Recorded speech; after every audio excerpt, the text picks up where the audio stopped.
Chapter है आपका chapter number 11 macro का फॉरेन एक्सचेंज रेट, हिंदी विदेशी विनिमय दर।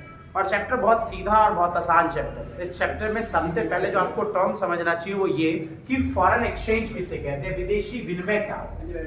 देखो बेटा, आप जिस कंट्री में रह रहे हो ना, उस कंट्री की करेंसी के अलावा बाकी हर कंट्री की करेंसी को आप फॉरेन एक्सचेंज बोलते हो। आप अपनी कंट्री इंडिया में हो आप तो इंडियन करेंसी रुपीस है, तो रुपीस को छोड़ के और बाकी सारी करेंसी आपके लिए क्या कहलाएगी, फॉरेन एक्सचेंज। डेफिनेशन देखो क्या लिखी हुई है, foreign exchange refers to all currency, सारी करेंसी, किसके अलावा, अदर देन डोमेस्टिक करेंसी, देश की करेंसी छोड़ दो और उसके अलावा बाकी सारी करेंसी को क्या कहते हैं, फॉरेन एक्सचेंज। ठीक है, इतना सा।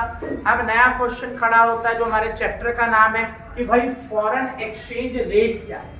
अरे यार, रेट का क्या मतलब होता है, प्राइस, मार्कर का रेट क्या है, 20 रुपए।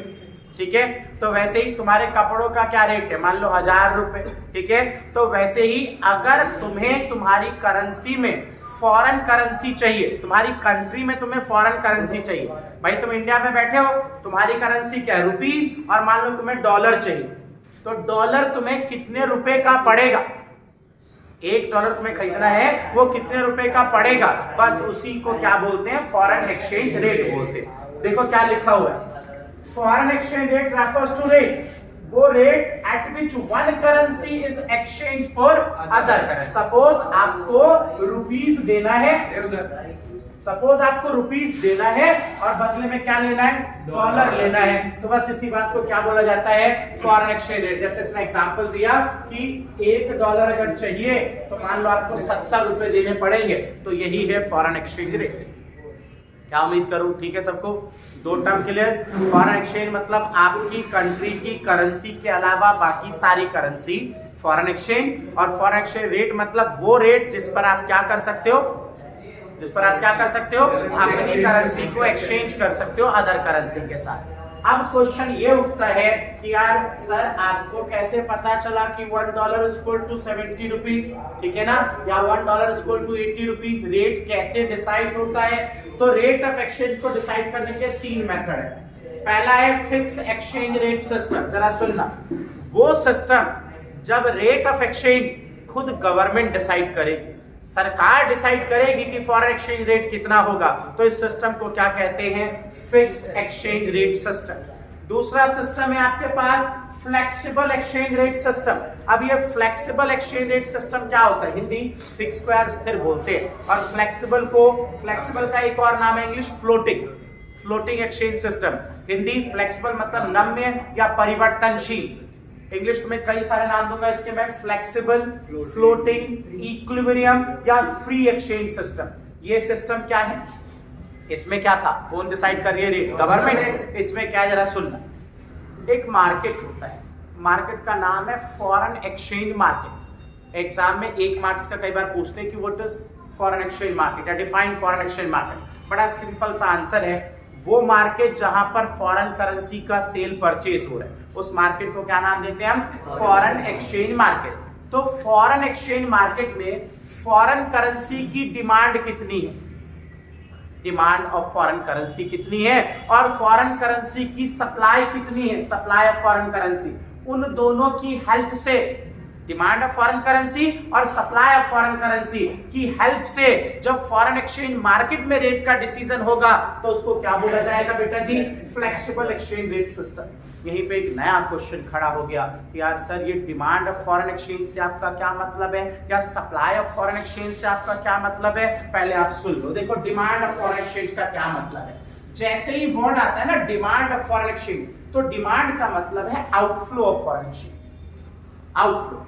वो सारी चीजें याद करो जिन चीजों की वजह से, जिन ट्रांजैक्शंस की वजह से आपको फॉरेन एक्सचेंज का पेमेंट करना पड़ेगा, वो चीजें जिनकी वजह से आपके पास से विदेशी पैसा जाएगा, तो उन्हीं चीजों को क्या बोलते हैं, उन्हीं ट्रांजैक्शंस को क्या बोलते हैं, डिमांड फॉर फॉरेन एक्सचेंज। जैसे मैं बोल चुका वर्ड की डिमांड मतलब आउटफ्लो, जैसे import of goods and service, अगर आप दूसरे देशों से गुड्स और सर्विस का इंपोर्ट करोगे तो क्या करना पड़ेगा, पेमेंट करनी पड़ेगी ना, तो वो डिमांड का सोर्स है। दूसरा टूरिज्म, मान लो आपके देश के लोग विदेशी देशों में घूमने जा रहे हैं तो क्या होगा, आपको डिमांड करनी पड़ेगी, है ना। तो demand of foreign exchange, unilateral transfer, आपके यहाँ पे फॉरेन कंट्री के लोग रह रहे हैं और वो यहाँ से कमा के अपनी फैमिली को पैसे भेज रहे हैं, तो इसका भी क्या मतलब है, डिमांड ऑफ फॉरेन मतलब डिमांड ऑफ फॉरेन करेंसी। ये मैंने एक एग्जांपल दिया, पर्सनल रेमिटेंस। ऐसे यूनिलेटरल में और भी एग्जांपल है, आप किसी कंट्री को गिफ्ट दे रहे हो, आप किसी कंट्री को ग्रांट या डोनेशन दे रहे हो, तो वो भी यूनिलेटरल ट्रांसफर। मतलब आप ये देख लो कि मैं वो चीजें गिनवा रहा हूं जिसमें फॉरेन करेंसी का आउटफ्लो होगा, जाएगा फॉरेन करेंसी, ठीक है। ऐसे ही purchase of assets in foreign country, अगर आप विदेशी देशों में एसेट्स खरीदते हो तो भी वो भी क्या हो गया, डिमांड ऑफ फॉरेन करेंसी हो गया। उसके बाद देखो और क्या, स्पेकुलेशन करोगे, डिमांड मान लो रीपेमेंट ऑफ लोन, किसी देश से आपने लोन ले रखा था, उसकी आप पेमेंट कर रहे हो, तो ये भी क्या है, demand of foreign exchange. Demand means outflow, वो लेन देन जिनकी वजह से फॉरेन एक्सचेंज आपके देश से जाएगा, वो डिमांड ऑफ फॉरेन एक्सचेंज है। 3 मार्क्स का क्वेश्चन आता है कि भाई कोई 3 पॉइंट बता दो डिमांड ऑफ फॉरेन एक्सचेंज के लिए, ठीक है। जब डिमांड वर्ड पे आए हो तो और सुनो, डिमांड का फॉरेन एक्सचेंज रेट के साथ नेगेटिव रिलेशन होता है, ये पता होना चाहिए आपको। रेट और डिमांड ऑफ फॉरेन एक्सचेंज में नेगेटिव रिलेशन है, कहने का मतलब अगर रेट बढ़ा तो डिमांड ऑफ फॉरेन एक्सचेंज कम हो जाएगा, और अगर रेट कम हो गया तो डिमांड ऑफ फॉरेन एक्सचेंज क्या हो जाएगा, ज्यादा हो जाएगा। रेट और फॉरेन एक्सचेंज की डिमांड में कैसा रिलेशन होता है, नेगेटिव। डायग्राम में हमने दिखाया है, ये देखो रेट के बढ़ते ही डिमांड क्या हो गया, कम हो गया, और इसलिए डिमांड ऑफ फॉरेन एक्सचेंज जो है उसका ग्राफ कैसा बनता है, डाउनवर्ड स्लोप बनता है। क्या इतनी बात सबको ठीक। ऐसे ही सप्लाई के बारे में भी आपको सुनना चाहिए कि भाई कब फॉरेन एक्सचेंज की सप्लाई होगी।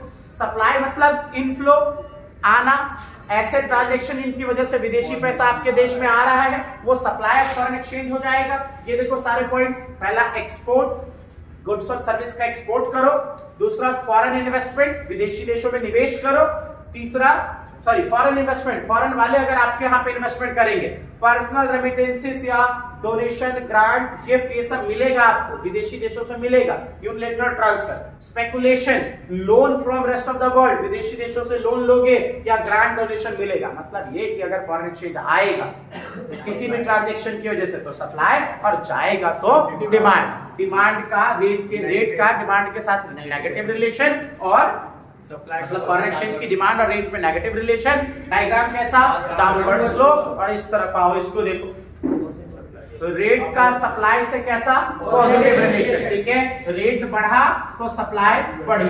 अच्छा, इस पे भी 3 मार्क्स का क्वेश्चन आता है, अभी मैं समझाऊंगा, 2 मिनट दो मुझे, कि भाई रेट का डिमांड के साथ नेगेटिव रिलेशन क्यों होता है, एक्सप्लेन करो एग्जांपल्स के साथ। रेट का सप्लाई के साथ पॉजिटिव, जैसे मैंने बोला ना कि रेट के बढ़ने से सप्लाई बढ़ती है और रेट के कम होने से सप्लाई कम होती है, तो ऐसा क्यों होता है, एग्जांपल के साथ बताओ, ठीक है। तो ये मैं आपको बताऊंगा, लेकिन फिलहाल मैं आपको बता क्या रहा था, मैं वापस आता हूं अपनी बात पे।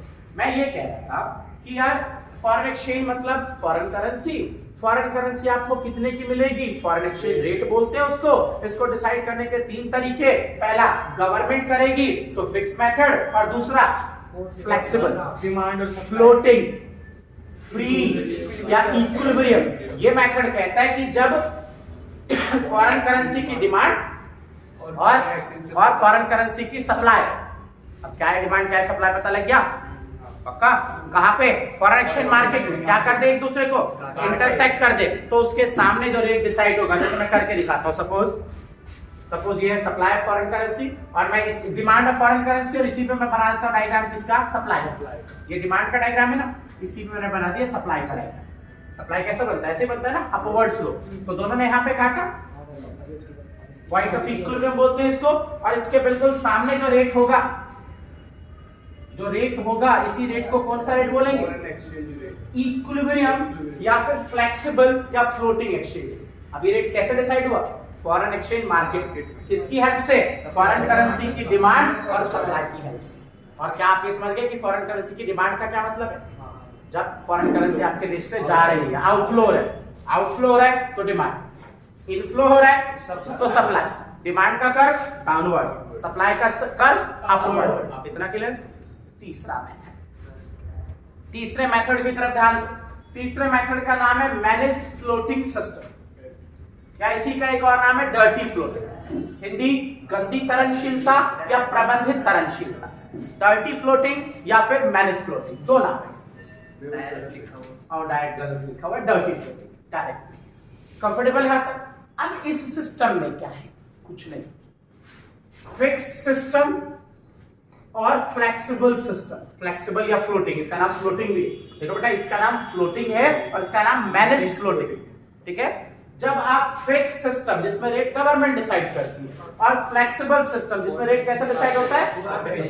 मार्केट फोर्स से, demand and supply of foreign currency से। जब दोनों सिस्टम को मिक्स करके एक सिस्टम बनता है ना, तो उसी को क्या नाम देते हैं? मैनेज्ड फ्लोटिंग या डर्टी फ्लोटिंग। अब ये सिस्टम काम कैसे करता है, जरा तुम्हें ये समझना पड़ेगा।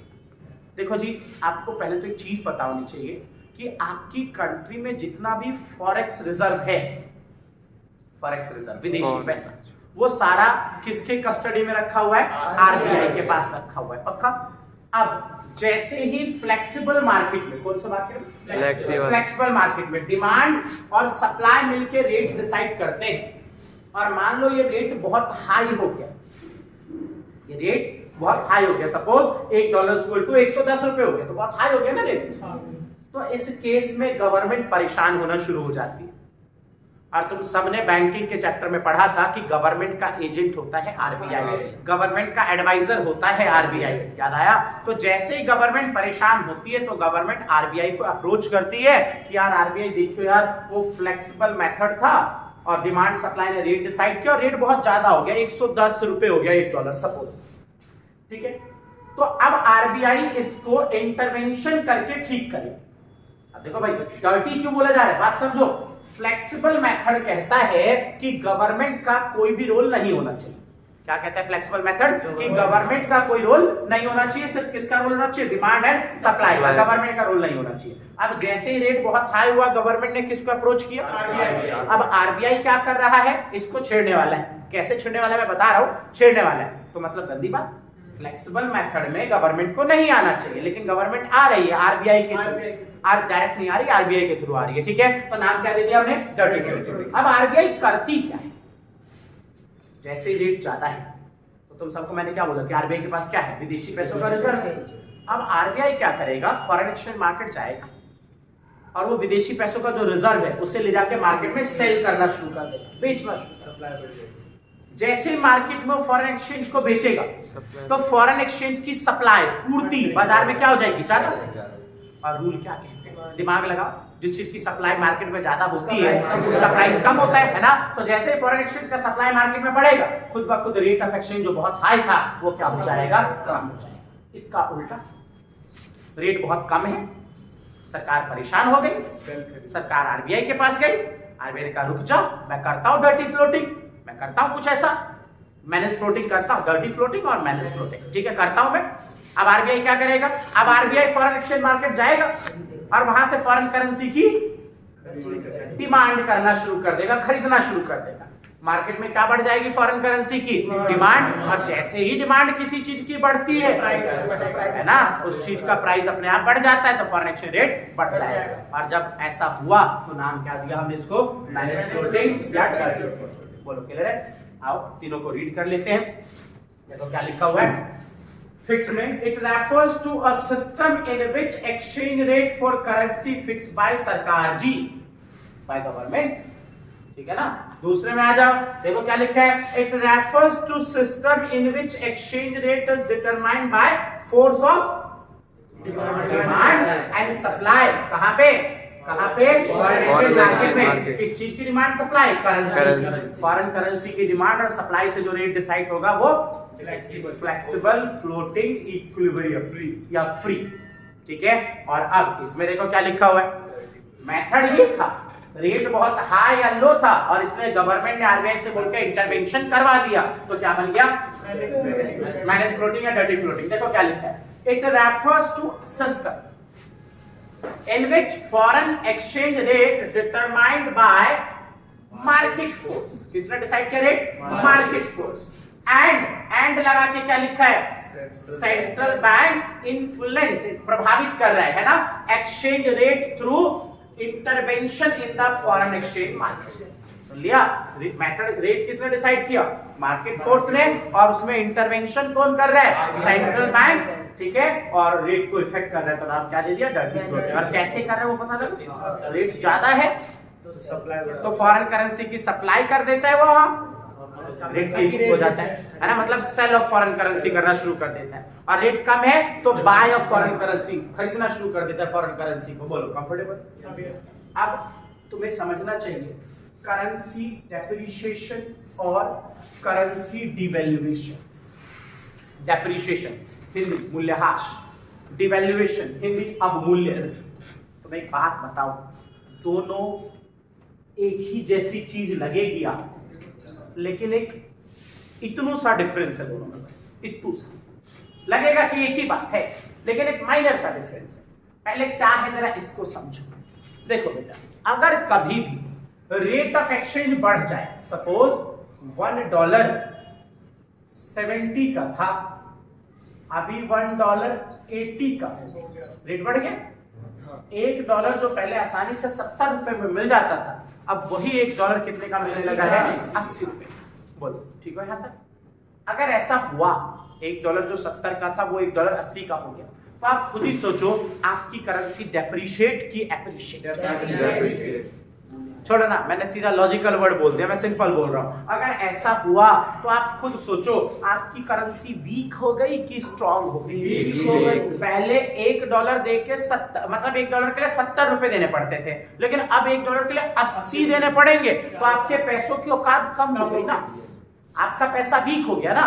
तो इस काम को अगर हम इस वाले मार्केट में होने दें, इस वाले मेथड में, कौन सा मेथड है? फ्लेक्सिबल, जिसमें रेट कौन डिसाइड करता है? डिमांड एंड, सॉरी गलत, ये कौन सा है? फ्लेक्सिबल है ना? हाँ ठीक है, बिल्कुल ठीक है। तो भाई फ्लेक्सिबल मेथड है जिसमें डिमांड और सप्लाई ऑफ फॉरेन करेंसी से रेट डिसाइड होता है। तो अगर इस मार्केट में रेट बढ़ गया, फॉरेक्स रेट बढ़ा, और क्यों बढ़ा? मार्केट की वजह से, मार्केट की वजह से। तो हम वर्ड यूज करेंगे कि हमारी करेंसी का क्या हो गया?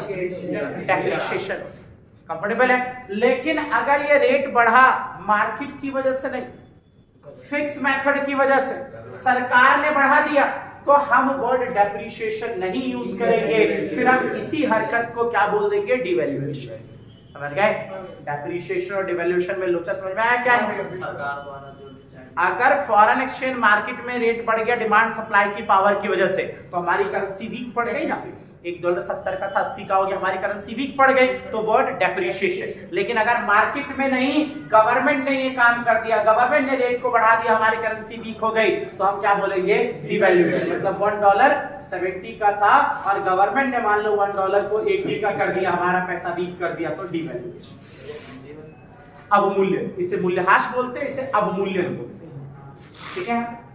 अब एक क्वेश्चन उठता है, क्वेश्चन ये कि अगर आपकी करेंसी डेप्रिशिएट हो गई या डिवैल्यूएट हो गई, डेप्रिशिएट हो गई या डिवैल्यूएट हो गई, तो इस वजह से एक्सपोर्ट पे क्या असर पड़ेगा, इंपोर्ट पे क्या असर पड़ेगा, और नेशनल इनकम पे क्या असर पड़ेगा? सोच के देखो। अगर आपकी करेंसी डेप्रिशिएट हो गई तो मतलब फॉरेन वालों को आपकी चीजें सस्ती पड़ने वाली है, क्योंकि आपका पैसा तो ठीक हो गया।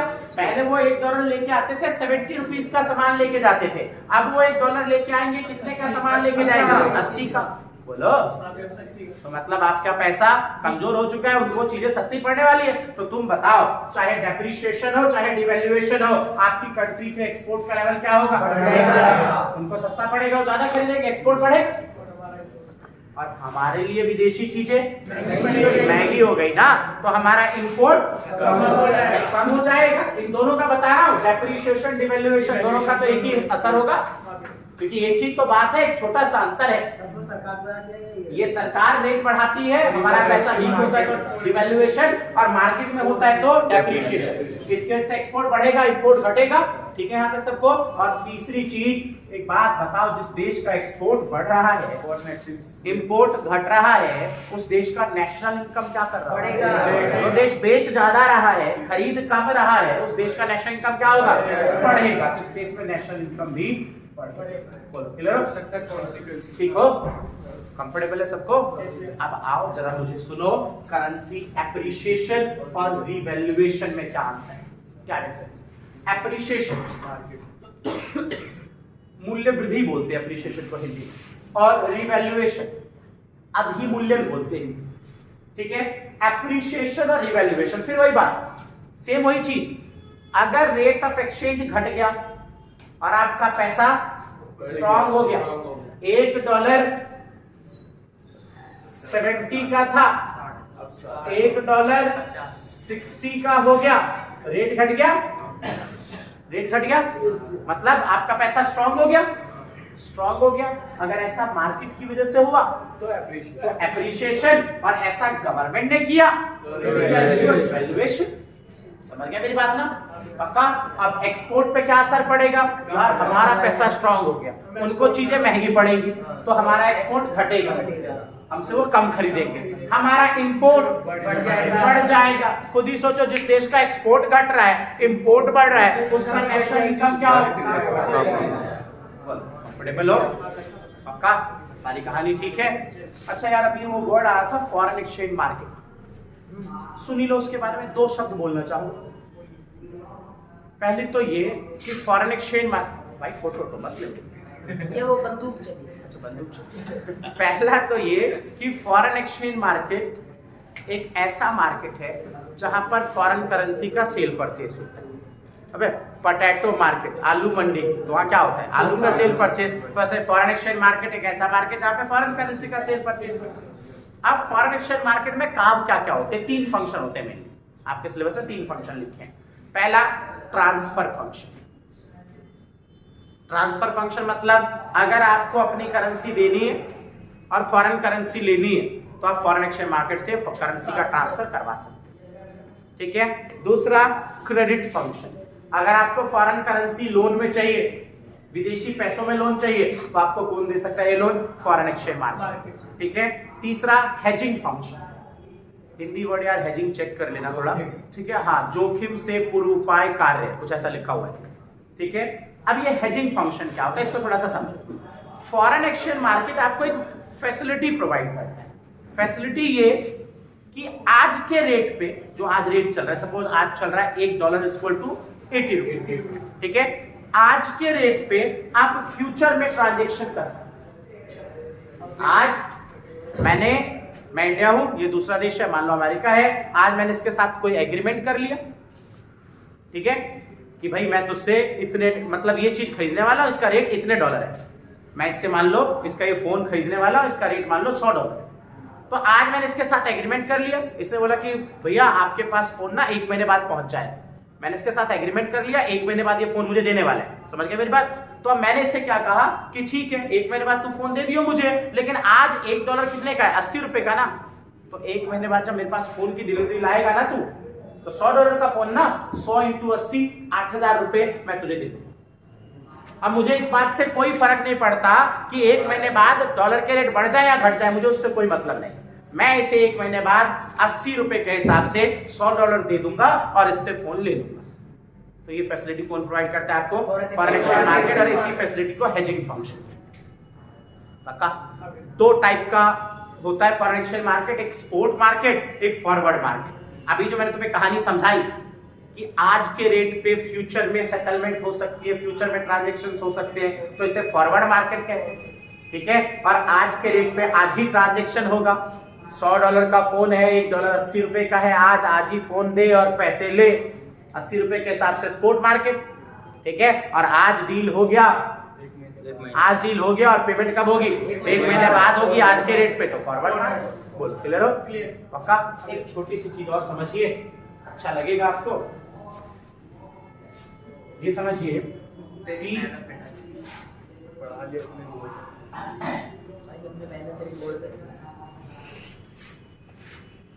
और ध्यान इस बात की तरफ दो कि अगर फॉरेन एक्सचेंज मार्केट में फॉरेन करेंसी की सप्लाई या डिमांड इंक्रीज या डिक्रीज हो जाए तो रेट पे क्या असर पड़ेगा, ठीक है। एग्जामिनर इस बात से जोड़ के क्वेश्चन पूछता है।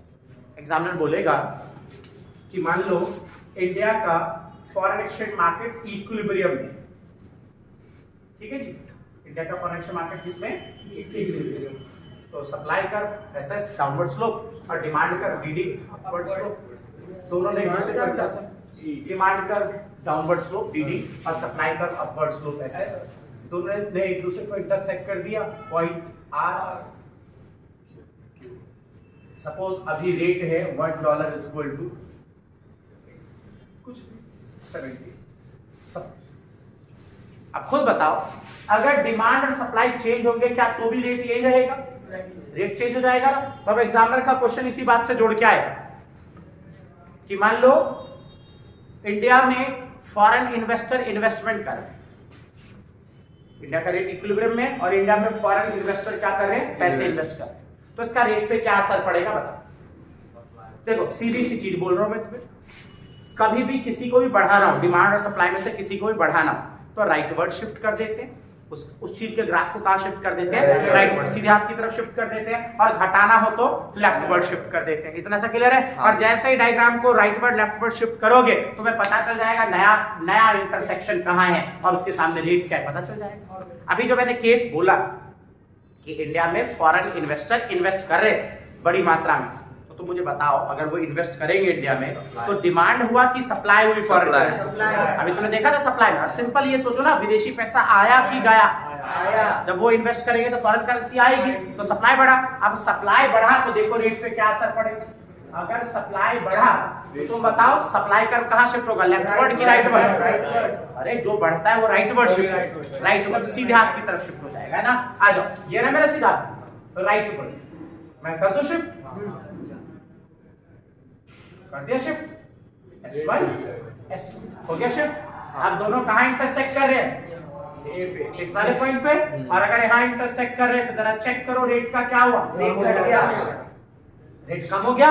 $1 मान लो अगर 70 रुपीज का था फॉर एग्जांपल, तो $1.65 का हो गया। बताओ जी, आपकी करेंसी एप्रिशिएट हो गई या डेप्रिशिएट? सोच के बोलो। एप्रिशिएट होता है तो आपका पैसा स्ट्रॉन्ग हुआ है, आपका पैसा स्ट्रॉन्ग हुआ है, एप्रिशिएट, आपकी करेंसी एप्रिशिएट। ठीक है, ऐसे वो कुछ भी बोल सकते हैं। मान लो मैंने बोल दिया कि भाई इंडिया में गर्मी की छुट्टियां पड़ी है और लोग बड़ी मात्रा में, बहुत लार्ज नंबर में लोग जा रहे हैं फॉरेन कंट्री में घूमने के लिए। सुन रहे भाई, इंडिया से लोग जा रहे हैं फॉरेन कंट्री में घूमने के लिए, बताओ जी क्या असर पड़ेगा रेट पे? सोचो, ये ना सब देख, पहले ये सोचो कि फॉरेन करेंसी की डिमांड हो रही है कि सप्लाई? डिमांड। अगर इंडिया के लोग बाहर घूमने जा रहे हैं तो इंडिया के लोग बाहर जा रहे हैं तो फॉरेन करेंसी चाहिए, विदेशी पैसा चाहिए, डिमांड हो गई। डिमांड हो गई तो डिमांड कर कहां शिफ्ट होगा? जो बढ़ेगा वो राइटवर्ड, जो घटेगा वो लेफ्टवर्ड। डिमांड कर राइटवर्ड चला गया, बोलो। अब डिमांड कर अगर राइटवर्ड चला गया तो आप देखो नया इंटरसेक्शन यहाँ है, देखो रेट का क्या हुआ? रेट बढ़ गया। और रेट अगर बढ़ गया, मान लो $1 = 70 का था और $1 = 75 का हो गया, रेट बढ़ गया तो आपका पैसा तो वीक हो गया ना, डेप्रिसिएशन ऑफ इंडियन करेंसी, भारतीय पैसा डेप्रिशिएट हो गया। और अगर इसी बात को मैं फॉरेन करेंसी की टर्म्स में सोचूं तो फॉरेन करेंसी क्या हो गया? एप्रिशिएट। बोलो ठीक हो? एक छोटी सी चीज और सुनो, काम खत्म।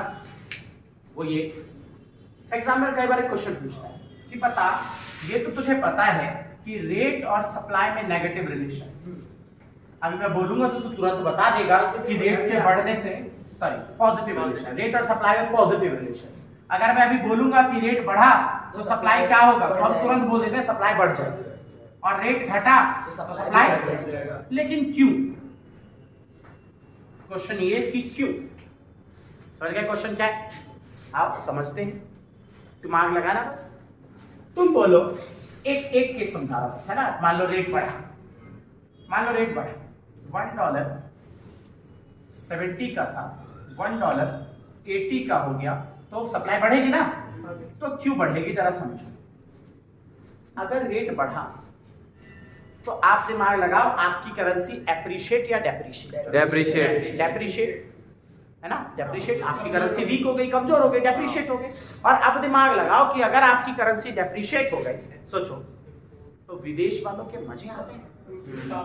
बोलो, उनके करेंसी की पावर बढ़ गई। बोलो, तो वो हमसे ज्यादा खरीदेंगे, हमारा एक्सपोर्ट बढ़ेगा। एक्सपोर्ट बढ़ेगा तो फॉरेन करेंसी आएगी, सप्लाई बढ़ेगी। हाँ भैया, वहां के लोग यहाँ पे टूरिज्म के लिए ज्यादा आएंगे, फॉरेन करेंसी आएगी, सप्लाई बढ़ेगी। वहां के इन्वेस्टर यहाँ इन्वेस्टमेंट ज्यादा करेंगे, फॉरेन करेंसी आएगी। समझ गए? उल्टा खुद ही सोच लो। मान लो रेट कम हो गया, दिमाग लगाओ, मान लो रेट कम हो गया, रेट घट गया, तो अब देखो सप्लाई कैसे घटेगी। $1 70 का था, अभी 60 का हो गया। रेट घट गया, आपकी करेंसी स्ट्रांग हो गई, उनकी वीक हो गई, आप एक्सपोर्ट कम होगा, एक्सपोर्ट कम होगा, टूरिज्म के लिए वहां के लोग कम आएंगे, वहां के लोग इन्वेस्टमेंट कम करेंगे, तो मतलब फॉरेन करेंसी की सप्लाई कम हो जाएगी। इसका उल्टा डिमांड में सोचो, डिमांड में क्या होता है, डिमांड में क्या होता है, रेट और डिमांड में कैसा रिलेशन, पक्का, रेट बढ़ा डिमांड घटेगी, सोचते हैं क्यों घटेगी, $1.70 का था $1.75 का हो, तो रेट बढ़ गया, रेट बढ़ गया तो हमारा पैसा वीक हो गया। क्या हमारे देश के लोगों के लिए अब वहां से इंपोर्ट करना चीपर है? नहीं, महंगा है ना, तो हम इंपोर्ट कम करेंगे ना, हम इंपोर्ट कम करेंगे तो डिमांड कम हो जाएगी, फॉरेन करेंसी की डिमांड कम हो जाएगी। क्या हमारे देश के लोगों के लिए विदेशों में घूमने जाना सस्ता है? नहीं। महंगा है ना, तो हम कम जाएंगे, डिमांड कम हो जाएगी, हमारे यहाँ के इन्वेस्टर वहाँ इन्वेस्टमेंट कम करेंगे, डिमांड कम हो जाएगी। बोलो क्लियर है? पूरा चैप्टर फॉरेन एक्सचेंज रेट खत्म हो गया है, आप इसे अच्छे से पढ़ें। All the best.